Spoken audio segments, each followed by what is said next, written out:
been tempting, even for US policymakers and academics, to try and slap one label on everything, the Arab Spring, and then sort of glibly roll on to say, is it good for America, is it bad for America, which is one of the stupidest questions to ask oneself when one doesn't really know what the Arab Spring was all about to begin with. So it piled speculation upon assumptions, upon ignorance to a fare thee well, and it's going to be my attempt to try and clarify for you what the Arab Spring really was, what it's still likely to be, because it's far, far from over. And then lastly, to discuss a little bit about what it might mean for the United States. So I only have 9 slides to show you.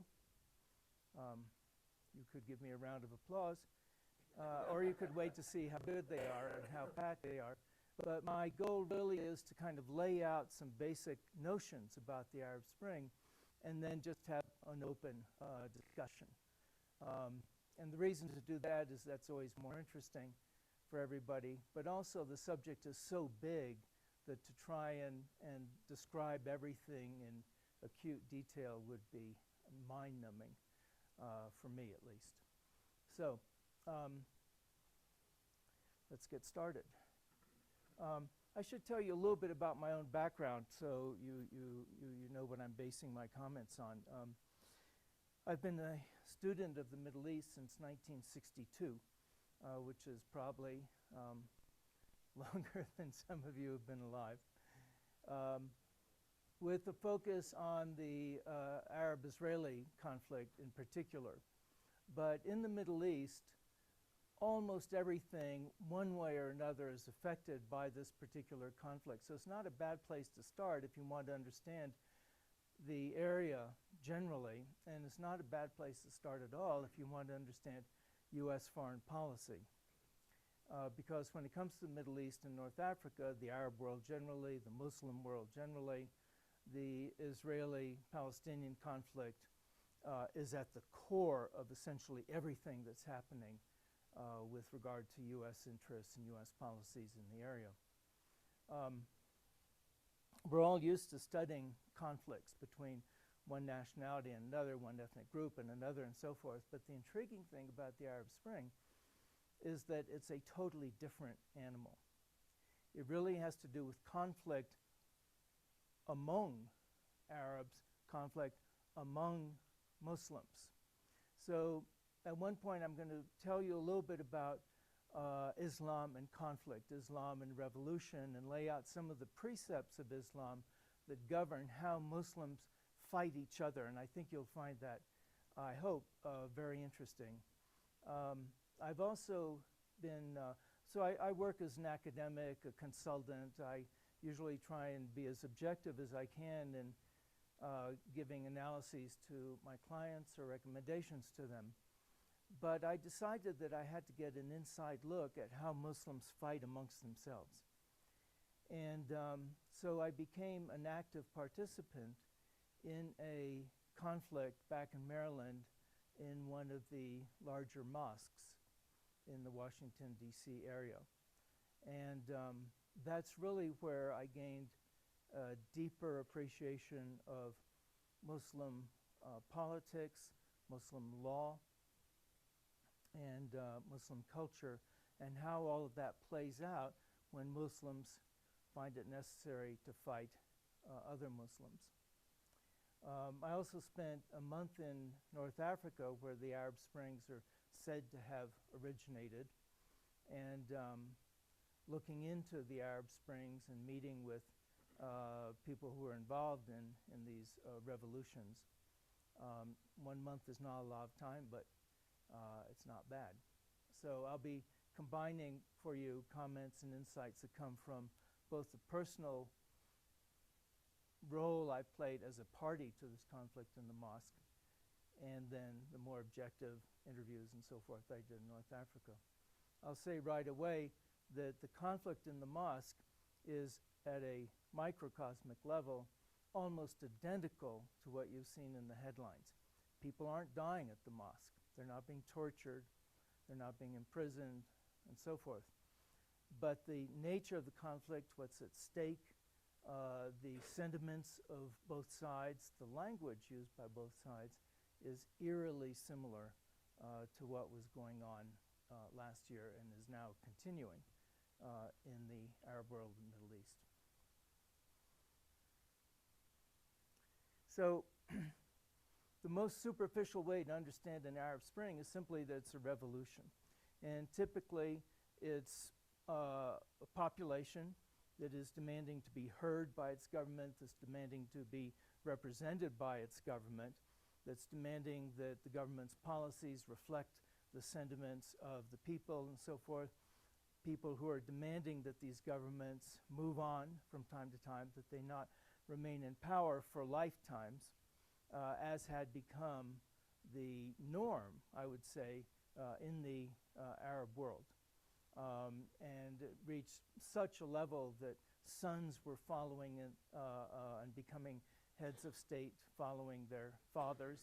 Happened in Syria, happened in Lebanon, was in the process of happening in Egypt and so forth. So kinds of governments that we've seen in the Arab world are among, in my opinion, the worst in terms of corruption, in terms of leadership, in terms of venality. So you can see the Arab Springs, commonly speaking, as people saying enough. But the question is why did they choose to say enough last year? Why not 5 years ago, when the regimes that I've characterized were there, were acting the same way? Their behavior is not new. What's new is the revolution. I'll also say that not many Westerners get what's happening in the Middle East at all. Our policymakers, who are often just political appointees, particularly under George W. Bush, really hit rock bottom in terms of the quality of their analyses and the amount of knowledge that they brought to their so-called expertise on the Middle East. The United States has had, from a policy point of view, a disastrous 8 years, and we haven't yet recovered from it. We're better off now in terms of expertise in State Department, White House, Defense Department, and so forth. But we have a long, long way to go. So a lot of glib people would go on television and start shooting their mouths off about the Middle East. And when you look at their resumes, they're often not even going to the very countries they purport to be experts on. Like there's one well-known American Iranian expert who's never been to Iran, doesn't speak Farsi, but he gets on television. Oh, come on. He's at the Brookings Institute now. He's got the hair that stands out. He's got a voice that stands out. Anyway,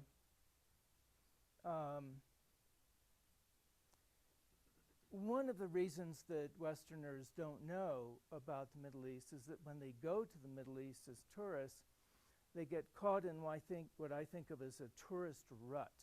And it starts from the moment they land at the airport. The tourists are quickly separated from local Egyptians, for example, going back to Egypt. And from then on, life is easy. Transportation to your Western hotel, Marriott Zamalek is my favorite in Cairo, is all arranged. What you're going to do during your stay is offered to you at good prices. And so tourists just do the tourist stuff. They go to the pyramids, they ride a camel, they go to the Egyptian Museum. They do all the same things. They go to restaurants that are set up for tourists. They get transportation in tourist buses or the Nile boats or railroads, whatever. And they never see the real Egypt. It's like there's a Disneyland called Egypt being transported to Egypt, and tourists just go and they see a Disneyland version. So then they come back saying, oh, we had a great time, Pyramid Zoo, camels, blah, blah, blah. But they don't know anything, really, about what's happened in Egypt. So if any of you ever want to go to the Middle East and want to get out of the tourist ruts, I can help you figure out how to do it. Because even if you jump out of the rut the rut keeps trying to pull you back in. It's like a big black hole of ignorance and pseudo-presentation of a culture and a people and their history. So we've had Arab Springs. I'm going to say in Lebanon first.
Would you do with Prabhakaram?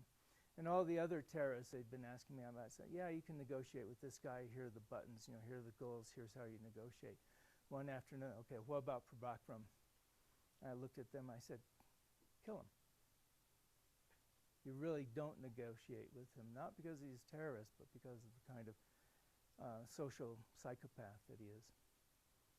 And it was a great thing that I said that, because until then, when I was saying, yeah, you can negotiate with bin Laden, you can negotiate with Zawahiri and all this, they were putting a little label on my forehead saying, like liberal, nice guy, unrealistic, But when I said kill Prabhakaram, they ripped the label off and they say, now this guy's a realist. Syria is still in play. Bashar Assad is going to go down. I don't think there's any doubt about it. The real question is how many people will he take with him? How quickly will the military go over to the side of those who are rebelling against the Assad family and the Alawite clan, which is his base of power?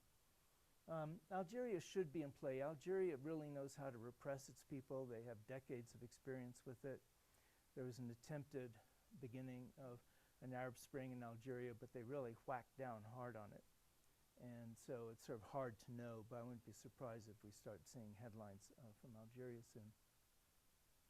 And then you can imagine Saudi Arabia, Kuwait, the Gulf states, and Oman, and again Algeria, in case it takes a while, to be put back in play. The Bahrainis tried it, but divided themselves into a Shiite-Sunni thing, and it lost its energy, its popular energy. So this is kind of an overview, and everything I've said will probably seem familiar to you from the headlines. But what I'd like to do now is dig way down underneath what I've been saying. First question is, why did it start in North Africa? Because people continued to think it started with Tunisia. Some guy killed himself by burning himself. He was a graduate student in a small town south of Tunisia out in the desert. He couldn't get a job. He was hassled for trying to sell fruit from a cart by the police, and he burned himself to death. Now, what most people don't know is that there had been several self-immolations in Tunisia well before he did it, as there have been in Algeria before this guy in Tunisia that you've all heard about. And the difference is that the guy in Tunisia's family and friends decided they were going to make a fuss about it. And they used social media to publicize it around the world. that's what you were reading in your headlines. It wasn't the first time. It's not the last time it's happened in Tunisia, but it's the instance that got the attention of the world. And I'm going to come back to this theme in a moment. So we all think that it started in Tunisia. The Tunisians then, we think, showed that it could be done. They got rid of Ben Ali, who went off to Saudi Arabia with his checkbooks, I assume. And now the Tunisians have a budding democracy. It's really working well. A lot of different political parties, including an Islamic party that's, doing like every other political party does. International monitors are vetting the elections. I talked with several leaders of these different political parties, and they just want to have a voice, and they're willing to put their ideas before the people, have it voted on, and then participate, if they have enough support, in the formation of a parliamentary democracy. So then the question is, of course, did it really start in Tunisia? And I'm going to jump levels on you here and say, I can name two names of people who started it. One is an Algerian writer named of Maïssa Bey, who, among other things, wrote this book, which translated is just named Blue, White, and Green. It's a remarkable book about the experience of going from being under a French colonial government to independence. And we might all think, well, you have rebellion, it's tough, it's hard, Battle of Algiers kind of thing, but then the French get the message and they leave. But the problem is that the French had been there for a long time and had really dug themselves into the culture of the place. A lot of Algerians were thinking like French people, where policy should never be challenged by facts, for example. And theory should never be undermined by practice. And so a lot of Algerians still think that way. And Maïssa Bey, better than any other Algerian who I know, captured the ambiguities and the internal conflicts and incongruencies that occur within the people who come from a strong cultural background of their own, an Arab Muslim culture that's been there since 642 or something like that, that's been the capital of a Muslim empire, and how they go from these extraordinary cultural strengths, linguistic strengths, to then being captured by the French, who believed it was their mission to, they called it the civilizing mission, la mission civilisatrice, to go and take over little brown people and tell them what to do. And if they were good and obeyed, then they would be given a sort of second-class citizenship as Frenchmen, French women. And the Algerians thought that was pretty cool because here, anybody who can conquer you with the ease that the French did has got to know something you don't, right? So if you can become citizens of that thing, maybe you'll get some of that power. So there are all these contradictions. Then they threw the French out after a long, bloody, bloody battle. And how many of you have seen the movie, The Battle of Algiers? Yeah, it's pretty, that's quite realistic as a movie. And then they have their independence, but they don't know what to do. There's no rule book for what you do when you become independent. So some people still continue sort of thinking that they're French. I mean now native Algerians. I'm not talking about the French people who tried to colonize France and were sort of essentially kicked out, the Pieds Noirs. But here the Algerians have to reform a whole new identity, and they're still doing it now. So the Tunisians also went through that very similar colonial experience, but they didn't end up with a government that was oppressive. The Algerian government, on the pretext of suppressing Islamic radicals, and I do mean pretext, came to rule that place to the point where hardly anybody dares do anything on their own. And I've talked with many Algerians who are highly skilled, wealthy, good organizers. They know what's going on. They travel the world. When they're back in Algeria, they can't do anything, because to do anything, you've got to go get permits, and the odds are when you go get the permit, you'll be told the rules have changed. Your paperwork's now inadequate. So you go off, do the new paperwork, go back to the office, whoop, there are new rules. So the whole notion of taking initiative in Algeria has been stymied. That did not happen in Tunisia. In Tunisia, really the only thing that's sort of causing problems is that they're very French, and they believe in setting up organizations, distinct organizations, headed up by some guy who's been able to find a distinction between his thinking and the thinking of the rest of the world. And so you have a plethora of organizations in Tunisia, and they're so over-organized, nobody can work together. You know, there's the notion of compromise is really anathema in French political theory. And every time you have a new idea in French political theory, you quickly set up a party to do your distinctions. And so it's this huge collection of organizations. And I maybe went and talked with, I don't know, 2% of the political organizations, and I was already overwhelmed with theory. I can hardly wait till the end of that month. Because it doesn't mean anything. You know, they rent rooms in hotels, and then they think they're being politicians. So everybody just goes to each other's meetings and then yells and screams at each other.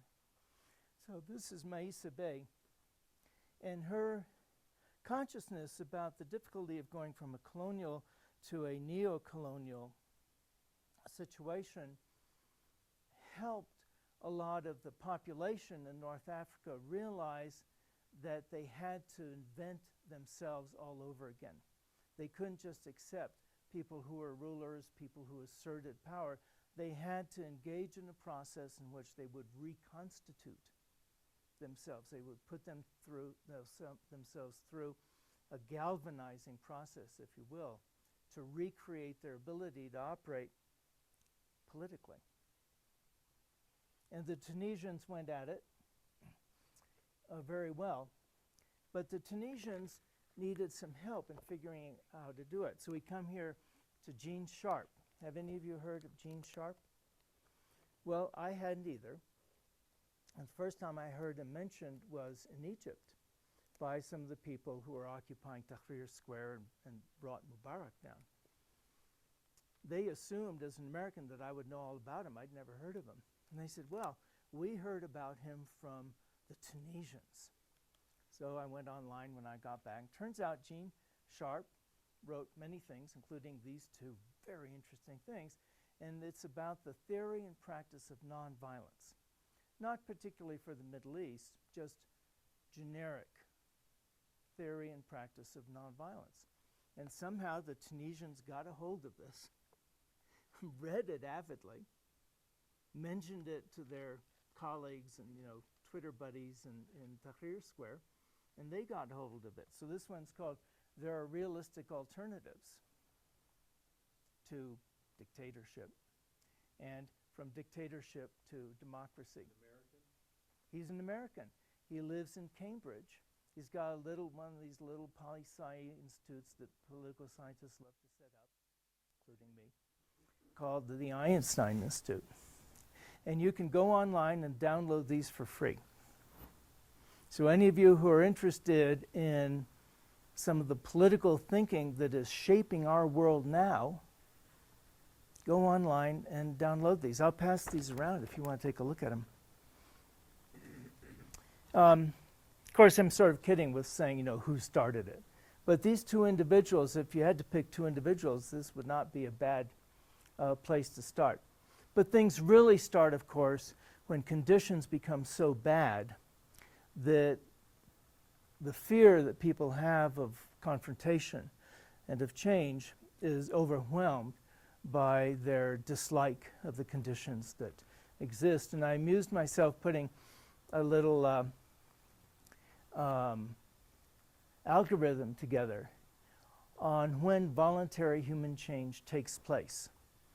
And I would say it's when the perceived benefit of change minus the perceived pain of going after that change times the probability of success in achieving the desired change is equal or greater than the pain caused by existing conditions. And I did this as an amusement on the airplane for myself. And then I thought, I'll bet we could actually put numbers on this and predict when revolutions might occur. I haven't tried that, though.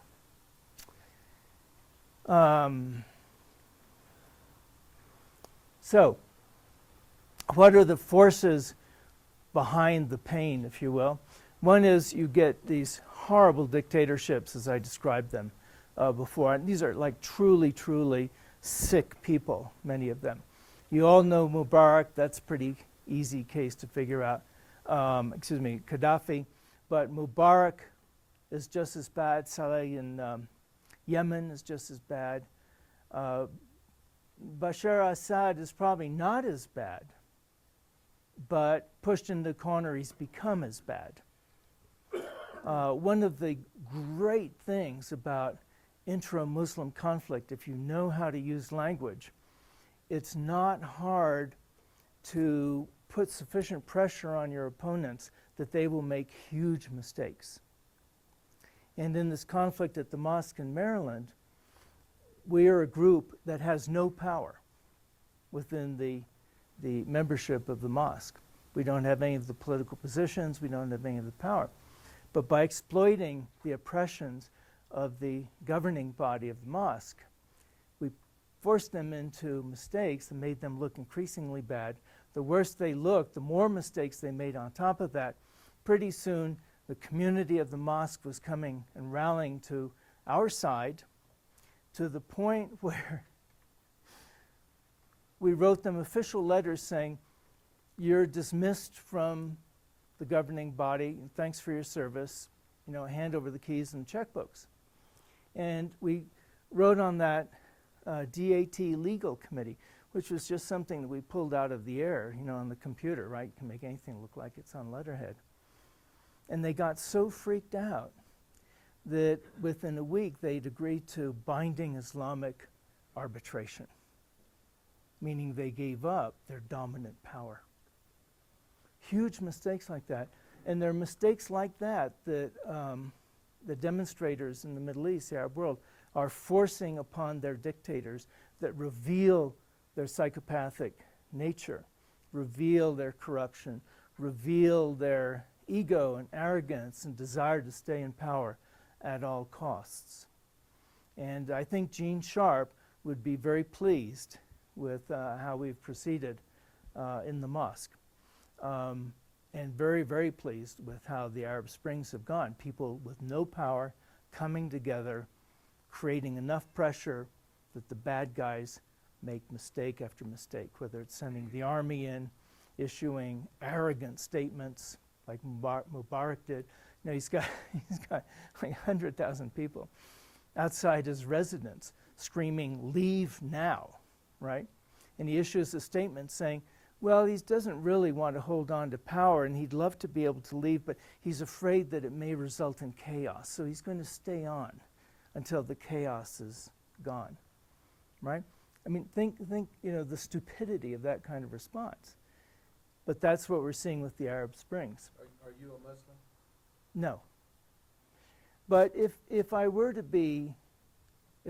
have a religion, I would consider Islam. Yeah. And many of my Muslim friends believe that I'm a Muslim. Not so much because I have selected a religion, after reading tome after tome and considered that. But Muslims believe that everybody is born innocent. And that's what they mean by being a Muslim. That is, that everybody is born in a state of grace, if I may say so, with God. And so everybody's a Muslim. So they look at me and many of my Muslim friends, well, I guess it goes without saying, tautologically, like me as a person, and from their point of view, I'm already a Muslim. There's a certain ceremonial thing you have to do to become a Muslim. You have to profess your belief in God and your belief that the Prophet Muhammad, peace be upon him, is the messenger of God. So many of my Muslim friends take me as a Muslim, and I view that as a compliment. Back to your mosque Yeah.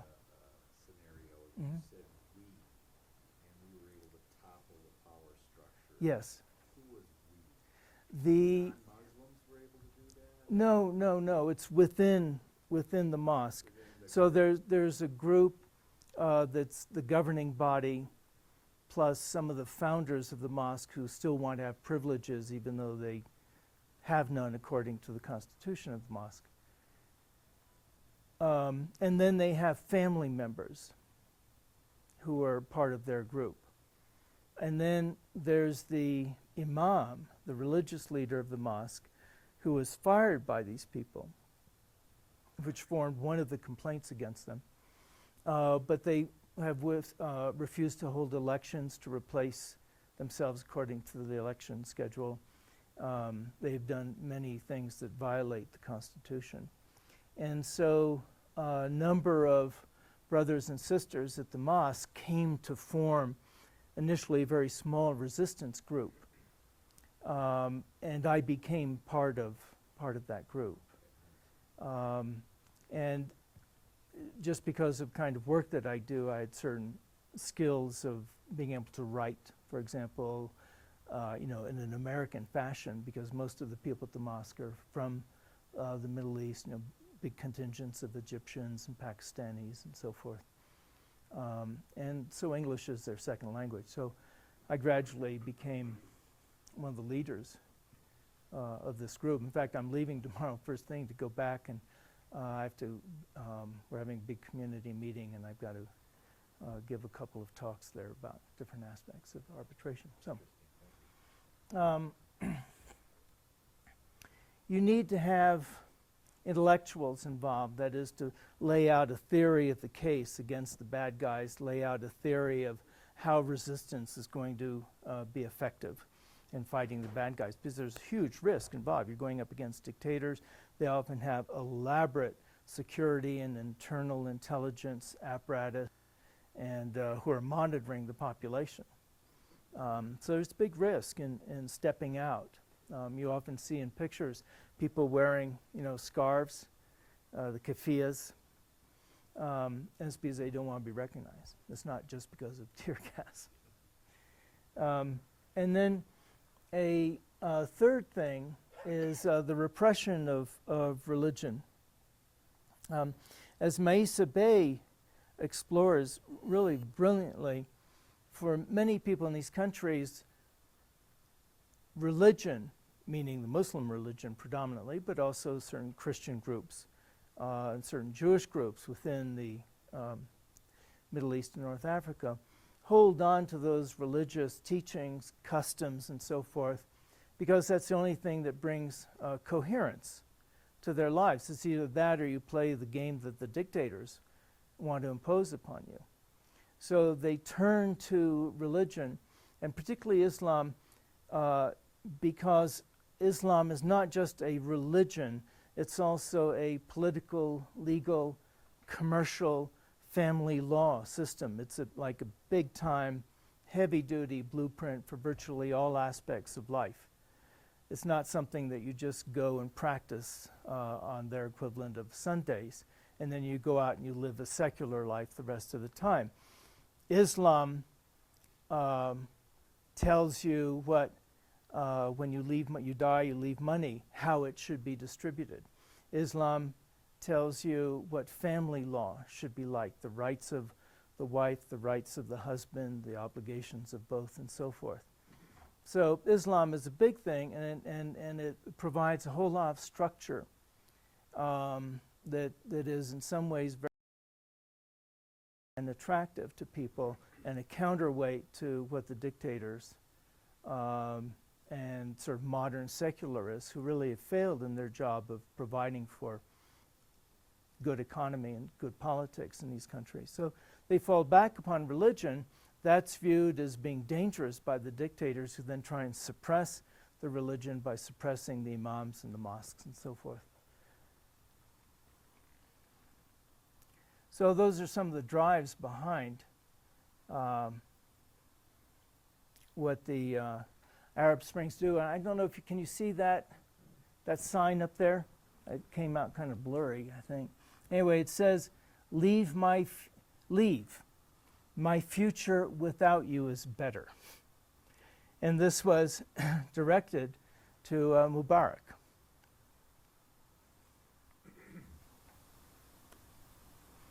So you've heard a lot about the domino thing. You know, it supposedly started in Tunisia and then goes to Egypt, and then others get swept in and out. But I don't think there is such a domino effect, and I'll try and explain why we think of it that way, even though that's correct. Let's say that an Arab Spring starts with a number of things if it's going to be successful. It starts with repression. You have to have a repressive regime that's blocking free elections and political organization and so forth. That creates a will to resist. If it's decided to adopt nonviolent resistance, which almost always it has to be because the people don't have any military power, right? The government has all the military power. So nonviolence is, as Gene Sharp would suggest, an alternative to violent resistance. But it'll only work if you can invoke the support of the international community to protect those who are resisting within the country from excessive brutality. It's the whole world is watching concept. And in Egypt, as in Tunisia, less so in Yemen, because nobody knows where Yemen is and they don't particularly care in the West. But they all know where Egypt is, they all know where Tunisia is. And so the West, the media, governments, nonprofit organizations, we're all willing to go and provide material and moral support to the resistors in Egypt and Tunisia. It's happening now in Syria. It happened earlier in Lebanon. But without that kind of international attention, international support, then, as happened in Algeria, the dictators can just go in and destroy the resistors, brutalize them, and nobody complains. And so those dictators who are lucky enough to escape international attention can go ahead and do whatever they want. But in countries where international attention is focused, they find it very hard to do that. They can come up before international sanctions, they can be boycotted, they can have trade restrictions imposed on them, diplomatic restrictions and limitations imposed on them by outsiders who are supporting the resistors for moral purposes. But here's where we now creep into this notion of a domino effect. The human brain can only do so many different things at once. For example, the human brain can only take in 7 plus or minus 2 discrete chunks of information at any one time. Once it reaches that 7 plus or minus 2 number, it has to go into downtime. Like I know when I'm talking with you here that I've exceeded your particular limit. And each one of you will have had the experience, just while we're sitting here, of going into downtime. It's like all of a sudden your brain stops listening to me, and your brain processes those 7 plus or minus 5 chunks, 7 plus or minus 2 chunks. And once it's done that, then your brain can listen to me again. So some of you have noticed that I pause at strange times. Some of you may have noticed that I've repeated some things that I've said, right? That's my not so subtle way of saying, okay, you can let your brain go into downtime. Because if I don't do that, you're going to miss what I'm going to say next. The brain has to go into downtime. So the international brain, if you will, governments, the media, have a limited number of crises that they can pay attention to. And a crisis isn't just what's happening in the Middle East. It's also a tsunami and nuclear power plants threatened in Japan. It's natural disasters. It's this government falling. It's Putin doing that. It's Cesar Chavez annoying us once again. We have all these things going on, and the folks in the Middle East and their particular conflicts sort of have to compete to grab our attention. So let's say that our society can only pay attention to 3 or 4 crises in a way that's sufficient to generate governmental support for people resisting in the Middle East. That means there may be a dozen countries in the Middle East that are all ready to have their Arab Springs, but they've got to wait their turn. If you launch it before the international community has kind of cleared the decks off enough of its other crises to pay attention to your crisis, you're not going to get that support, and you're going to be left stranded, and your leaders gobbled up and thrown into jail and maybe killed and tortured and so forth, right? So that's why I think we've seen a certain sequencing in the Arab Springs. It's because they have to wait their turn.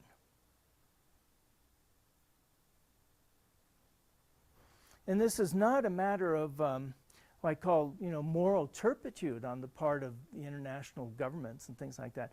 It's our brains cannot do more. It's a cognitive limitation. It's not a moral one.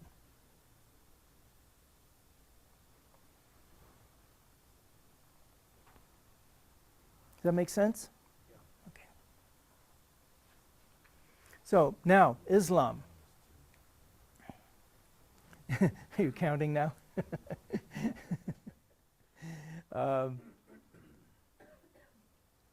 There is, as you all know, a massive effort to go on in the United States to demonize Islam. It really got started in 1991, where groups whose interest lay in demonizing Islam tried to make Islam the new communism. 1991, that is, when the Soviet Union fell apart. We all realized that Americans really need a bad enemy out there to galvanize themselves. And so the dirty communists were now off the playing table. Why not put Islam in their stead and get all that energy launched to get against Muslims for a variety of reasons that was once put into being anti-communistic. It didn't work. You remember terms like the Muslim crescent? Anybody remember that term? Oh, there's yeah. There were several academics who tried to push the Muslim crescent danger to the rest of the world after the fall of the Soviet Union. But the fact that you don't remember it is also proof that it didn't work very well. But people like Samuel Huntington and Bernard Lewis were really, chugging out academic papers on that. But then what happened? The attack on the Twin Towers. And that changed everything. Now there was, for reasonable people, a reason to fear Muslims. And of course, Americans disregard the things that we were doing that maybe prompted those attacks. In fact, at the time, even asking the question, why were we attacked, was viewed as unpatriotic by Cheney and some of the other neocons. And they said so explicitly. I'm not interpreting this. They said, what? You're with us or against us? Yeah, you're with us or against us. And if you ask the question, why was America attacked, that was viewed as being unpatriotic. But now we've moved, thankfully, beyond that. And so a lot of research has been done into why we were attacked. But the fact is, and legitimately I think, the Twin Tower attack was so horrifying, and the associated attack on the Pentagon and so forth, that a lot of people said, wow, these people really are dangerous. We don't understand why we're attacked, but clearly they are dangerous, whoever the they is. As some of you here know, I'm not sure we correctly identified who attacked us, but it soon came not to matter because everybody just said, oh, okay, it's bin Laden and Al-Qaeda. That was good enough.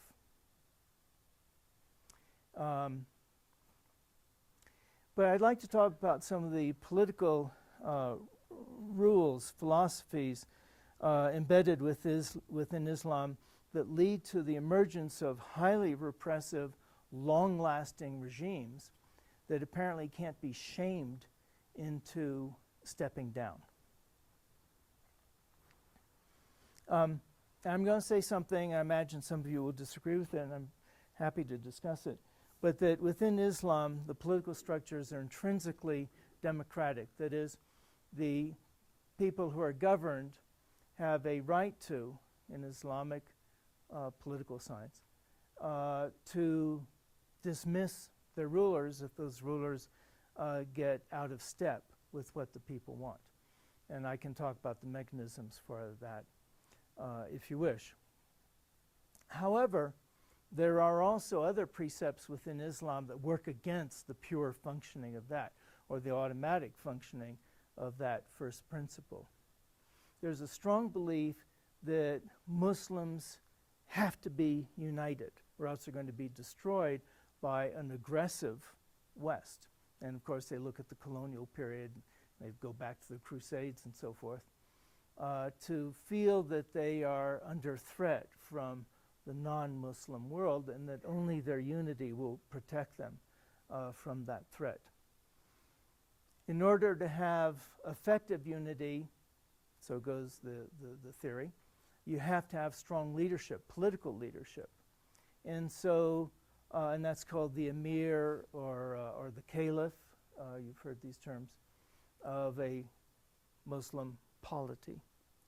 And there's an adjunct rule that says even if that political leader, that strong leader who unites all the people and keeps them safe, screws up or isn't perfect, the body of the Muslim people have an obligation to support that person, simply because it's more important to stand united under a good enough leader than it is to challenge that leader, threaten or undermine the unity of Muslims, and thereby expose the community of Muslims to these external threats.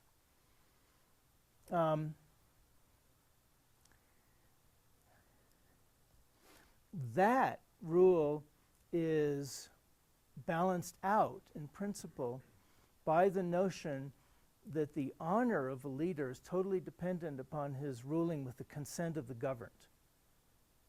And there have been many instances in Muslim history where Muslim leaders have stepped down because a delegation of people from the Muslim community come to them and say, you don't have the consensus anymore. People would rather have so-and-so step in, or at least have you step down. And that's been honored for centuries throughout the Muslim world. But now that's under threat because as the populations in the Muslim world have grown immensely, the first time I went to Cairo, 1964, I think there were like 3 million people in Greater Cairo. Now it's like 20 million. The mechanisms through which functional democracy depends in Islam have broken down. There are just too many people. For example, when I worked in Kuwait in 1973, the emir of Kuwait, the head of Kuwait, every Friday would have an open house in this palace, and anyone could go. You'd walk into the hall. There were low-lying cushions around the room on 3 sides. He would be up here on sort of a low dais, with a couple of advisors or whatever. Anybody could come. They would just sit down. Tea would be offered. There'd be little murmurings of conversation. Then one by one, those people could come up and talk to the emir, sort of whispering in his ear, I have this problem, can you help me? This injustice is being done, can you look into it? And the emir right then and there would dispose of it. He'd call one of his ministers and say, go talk with this guy, take care of it. Every Friday. Kuwait's a very small place. That kind of thing can't be done, when you're the ruler of a country of 40, 60 million people. So these mechanisms of democracy broke down in the face of massive population growth and the advent of secular Western-style governance. It also broke down because of public relations. I don't know if any of you are here in public relations or advertising, but I say, please stop it. No, we've got to tell the truth. If it becomes okay to spin reality in order to get other people to do what you want, then we have really lost one of the foundational requirements of a functioning society and polity. And the advertising companies, as they are here in this country and in Europe, they have set up shop throughout the Middle East. And they are providing dictators with a veneer of apparent legitimacy. All these dictators have big-time lobbying contracts in Washington and advertising contracts with some of the biggest internationally known, highly skilled advertising agencies around the world. A third thing is that the international community, is so overwhelmed with its larger problems, like the economy, that we make pragmatic decisions now with regard to who we're going to have political relations with. And if it serves our immediate interests, it's become nearly good enough. And that's true of the United States. The United States used to be a bastion of protection for people around the world. You don't have to go back more than, Wilson, let's say, in 1919, Treaty of the Conference of Lausanne after World War I. American presidents and our governments took principled stands. And we have essentially abandoned that. The last time we took a really principled stand was Eisenhower in 1956 with regard to the invasion of Egypt by British and French and Israeli forces. What about Bosnia? Well, I'm not sure I'd give that to the government. I might give it to Holbrooke. But I take your point. I wouldn't disagree with that. But we're no longer the country you can go to and seek justice. And even Obama, I've been a strong supporter of Obama, but I can't tell you how disappointed I am with, quote, pragmatic decisions that he's making left and right. I think, he should have done better and he could have done better, but it's the time, it's the age we live in maybe. Maybe it's the water we're drinking, I don't know. The oil we're burning. What? The oil we're burning. Yeah, the oil we're burning. So, See, that's kind of like when Obama got elected, he got the world's attention. He was a rock star. yeah. So, I agree with you. I think Gaddafi should have been killed, but I think at first, before I knew any better, I was like, I would have liked to see Obama gone over there and knocked on the door and talked. He got off to a good start. That talk that he gave in Cairo, Right. Within months of his inauguration, the people in the Middle East loved us, and our popularity and our influence started to go up as a result of that speech. But within a couple months, he started doing things that seemed antithetical to what he was preaching in that speech, and so we lost a lot of credibility. Do you think Iran can have a fair election? Can Iran have a fair election? People are kind of, you hear some articles and you read some stuff, they're tired of Ahmad and, Ahmadinejad, yeah. and they feel like their voice can't get heard No, I don't believe that Iran can have fair elections at this point. For one very, very simple reason, that is a lot of the people who would be in opposition to the mullahs have been forced to leave the country. And you can start to talk about having fair election then when they're allowed back in and their families aren't threatened and so forth. They're in forced exile, many of them. You know, it's ironic, you sort of have to remember that these mullahs, Khomeini and so forth, came to power because of the way we treated the Shah. We allied ourselves with the Shah of Iran. Remember him, Reza Shah Pahlavi? And here is a guy who, well, you know, if that were the only thing he did, you'd consider yourself lucky. But he had sort of started off well. He was the darling of American policymakers and academics, the White Revolution. And the worse he became, the more we seemed to turn away from looking at that. We even dumped a government that was legitimately elected in 1953, the Mossadegh government. And we went and undermined Mossadegh and got him dumped. And from then on, the governments under the Shah were more compliant with American wishes. But he became more and more despotic and torture. He set up this horrible organization called SAVAK, which was an internal secret police that tortured, we'll never know how many Iranians and frightened everybody. And finally, the Iranians rose up and dumped the Shah. And then we opened our doors to him. Carter did.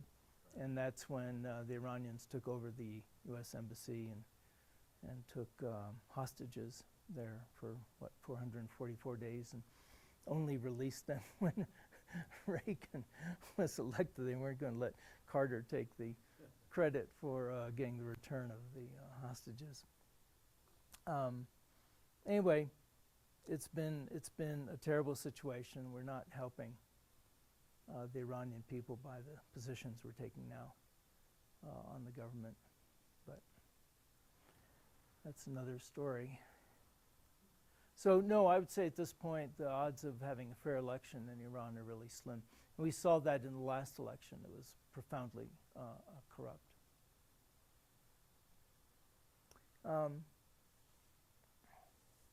Well, what I'd really like to do is kind of wrap this up, if I may, and just we can have a more open discussion if you like. I'll just say a couple more things that build on what we've been saying about the United States. The United States has always been associated with intelligent and benevolent policies with regard to the Middle East.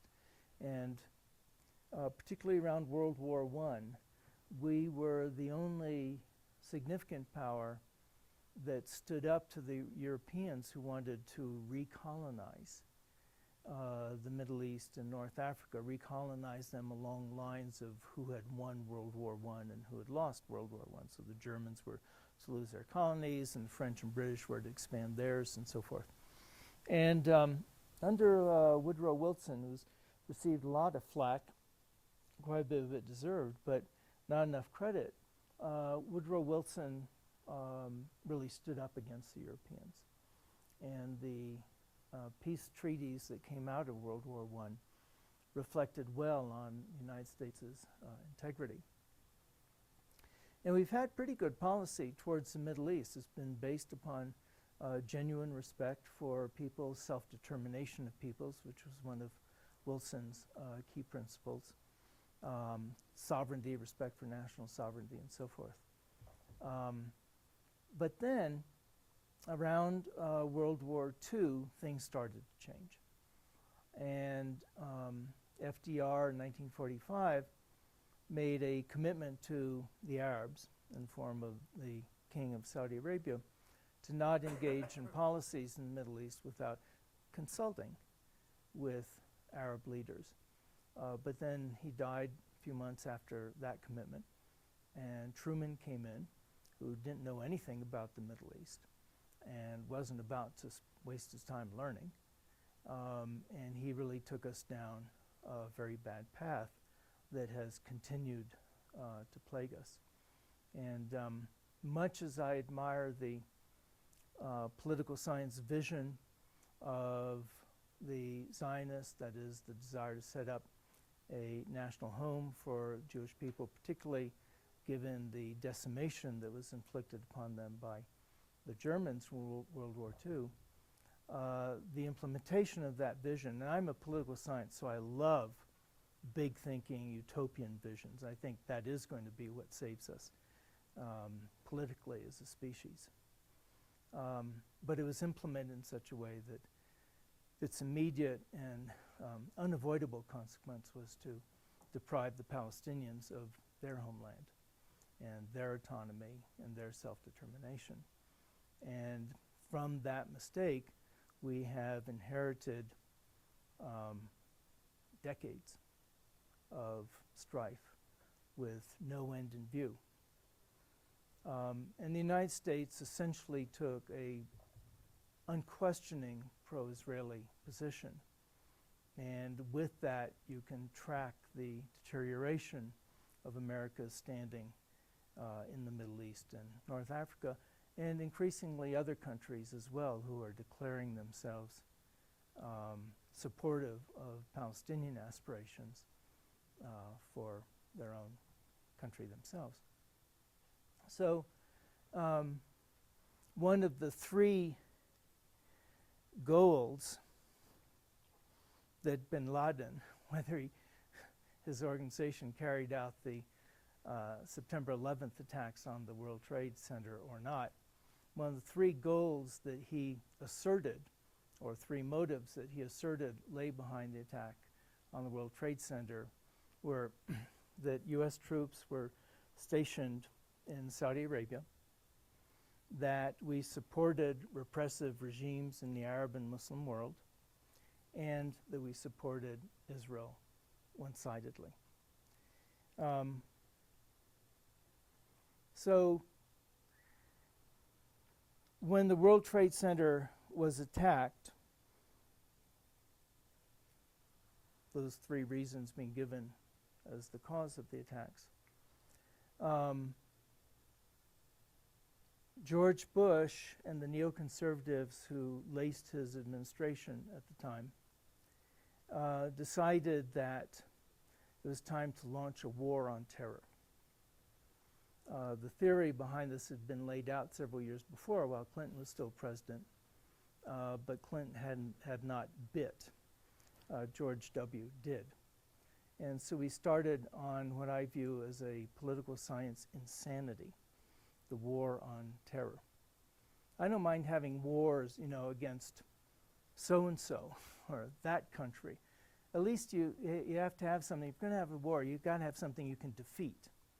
And you have to have some mechanism for knowing when you won. Otherwise, there's no winning, and there's no knowing when to quit. And that's what we're on the war on terror. In the international field, it is as bad as in my opinion, war on drugs was. It was ill-conceived. It doesn't mean that drugs are good or anything like that, but it means the strategy is profoundly wrong. And I would say the strategy of the war on terrorism is profoundly wrong, and we're going to be paying a huge price for that indefinitely, because we have no way of saying we won. We have no way of saying, here are our enemies. What we do now is we have a list of organizations that we call terrorists, and therefore we're at war with them. The problem is some of those organizations make good allies for us, like Hamas in Palestine, Hezbollah in Lebanon, the Muslim Brotherhood in Egypt. These are all organizations that we need to have working relations with if we're going to have good working relations with the country as a whole. And so we get ourselves all twisted into pretzel knots trying to explain why we're talking with organizations who we declared to be terrorists. And that's just the least of it. We do horrible things that undermine, belie our claim to be good people, like the rendition program. What about the Taliban? Oh, well, the Taliban. The issue with Taliban isn't that they're terrorists. The issue is that they pursue domestic policies that we can't support. So I think that's all right. It's all right to say to government, we don't think your policies are good. We don't agree with them. We're not going to have good relations with you. But it's not the Taliban who attacked us.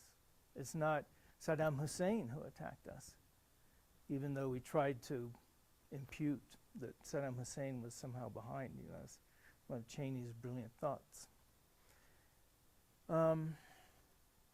So we have a terrible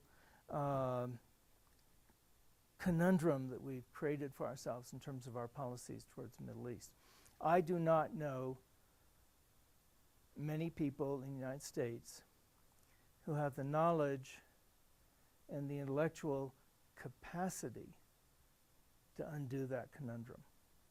So I think we're in trouble when it comes to the Middle East, and we're going to remain in trouble. The fact that Obama couldn't close Guantanamo is a real symptom of that. Here we go around the world, we scoop up all these people, often on flimsy reasonings, and then we don't know what to do with them. We can't even try them. I don't know if you all know, but we've released about 4 out of 5 people who are grabbed up and slapped into Guantanamo. About 4 out of 5 have now been released back to their own countries. Now we don't know what to do because some of them went back and they were so angry at the United States for having been kidnapped and tortured and waterboarded and denied due process for years, held in isolation for years.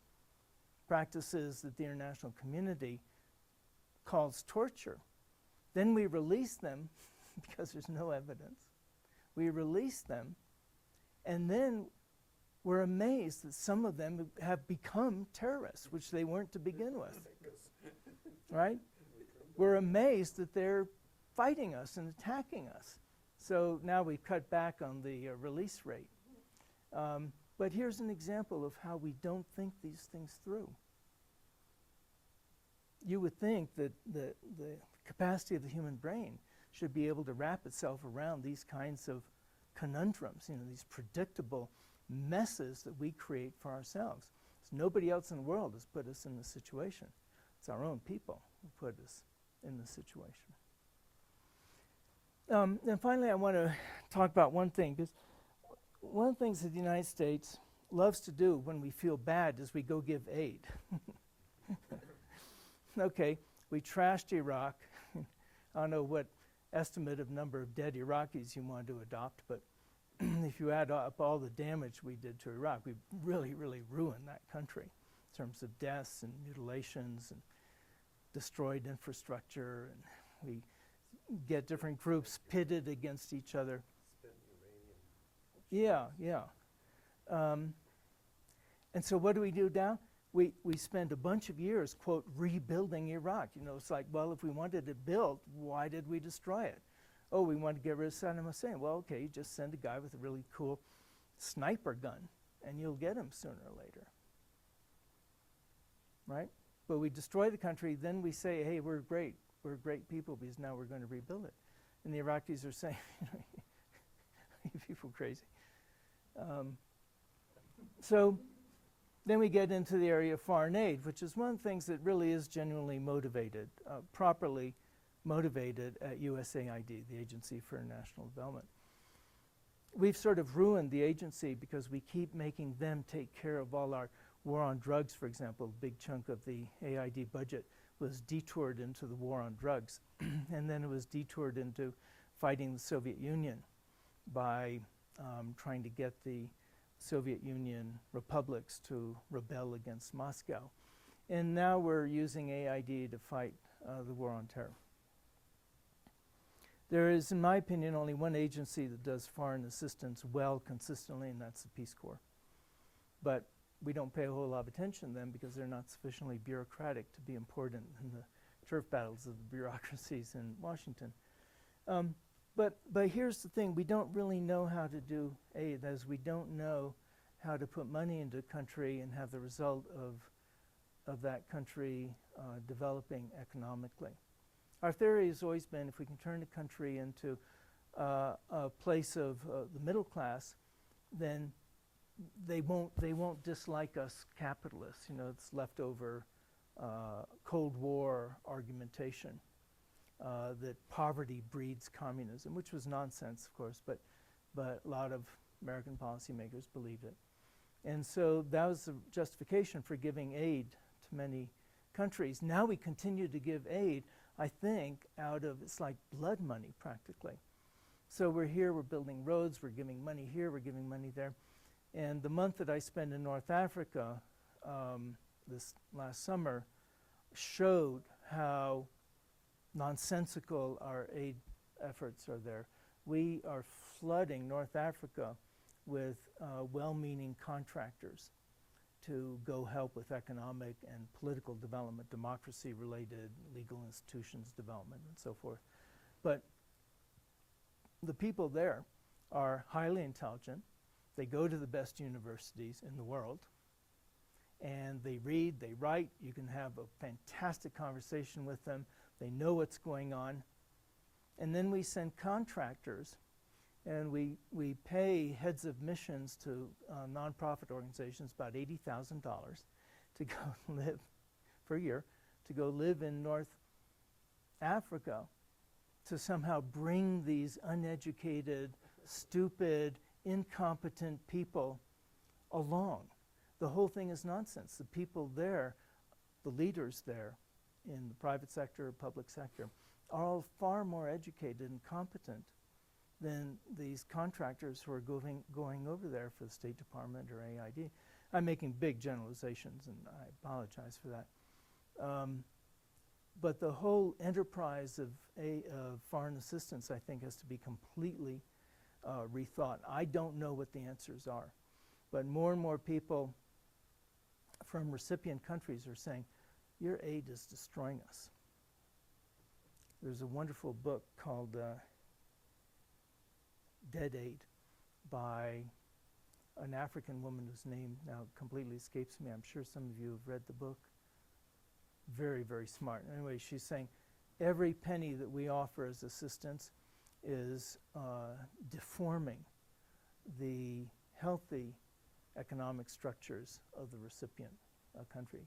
And her prescription is stop all this nonsense, go home. Like that kid holding the placard saying, leave, our future is better without you.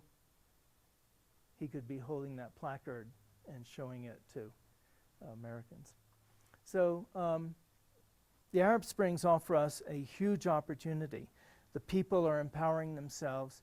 We should be, in my opinion, allying ourselves, not sending in our so-called contractor experts to tell people how to set up legal this and private enterprise, market capitalism seminars, and we're doing this all over the place. We should go in there and say, hey, congratulations. Let's talk about the future that we are going to create for all of us together. That's the kind of dialogue that we should now be having, and we should be doing a whole lot more listening than talking. But at this point, that's not, I'm afraid, the American way when it comes to relating to people in the Arab Spring. Okay, I've talked more than I wanted to, but what are your thoughts? Does this make sense?